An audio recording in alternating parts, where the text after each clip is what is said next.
మరి ఇక్కడ స్టేజ్ మీద ఉన్న మన శాసనసభ్యులు లక్ష్మీ రెడ్డి గారికి, మరి అట్లానే కోదండ రెడ్డి గారికి, మరి సునీల్ గారికి, మరి వెంకన్న గారికి, కర్ణాకర్ గారికి, మరి భవానీ అక్క గారికి, మరి అట్లానే మన జాయింట్ కలెక్టర్ రోహిత్ సింగ్ గారికి, మరి అధికారులు స్టేజ్ మీద ఉన్న అధికారులందరికీ పేరు పేరుగా ఉదయపూర్వక నమస్కారాలు. మరి అదేవిధంగా కష్టజీవి అని అంటే రైతు అనే వాడే గుర్తొస్తాడు.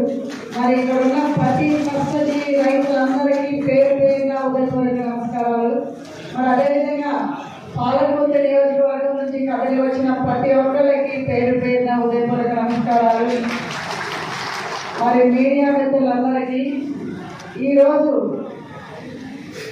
మన భూభారతి అనే అవగాహన సెమినార్కి వచ్చిన ప్రతి ఈ సభకి వచ్చిన మనకి ఫస్ట్ టైము భూభారతి అనేది మన నియోజకవర్గంలో ఫస్ట్ టైం రావడం మన అందరూ అదృష్టం. మీ అందరికీ తెలుసు, మన పాలకుర్తి అంటే ఎప్పుడు ఫస్ట్ టైమే, దయాకరావు గెలవడం కూడా ఫస్ట్ టైమే కదా మనకి. అట్లాగే భూభారతి కూడా ఫస్ట్ టైమే. అంటే మనకి పాలకుర్తికి అంత చరిత్ర ఉందని ఇందాకలా వాళ్ళు చెప్పారు. సో అట్లాగే ఇది కూడా ఒక చరిత్రే. భూభారతి అనేది వచ్చిన తర్వాత మన ఎమ్మెల్యే గారు వాళ్ళని పిలవడం, మనకి ఇక్కడ అవగాహన అనేది భూభారతి మీద చేయడం.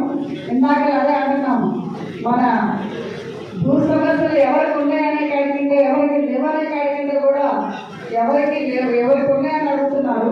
సో అదే చెప్తాము, ఉన్నాయంటే ఇక్కడ లేని వాళ్ళు ఎవరున్నారు చెప్పాలి.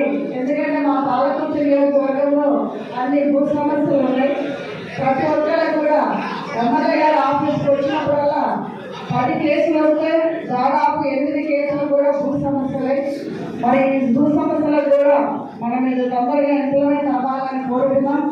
మరి చాలా మంది భూమి వాళ్ళ పట్టా మీద ఉంది అని పేరు ధరణిలో వాళ్ళ పేరు లేదని వస్తూ ఉన్నారు. సో ఇది మనకు మంచి అవకాశంగా, మరి అట్లనే అధికారులు సహాయంతో కూడా మీ అందరికీ ఎప్పుడు కూడా ఉంటుంది. మరి ఎప్పుడు కావాలన్నా కానీ నేను కానీ కృష్ణి గారు కానీ ఈ సమస్యలో తప్పకుండా మీ అందరికీ మీ సమస్యలు ఏముండాలని చేస్తామని కోరుకుంటున్నాను. Thank you. ఇప్పుడు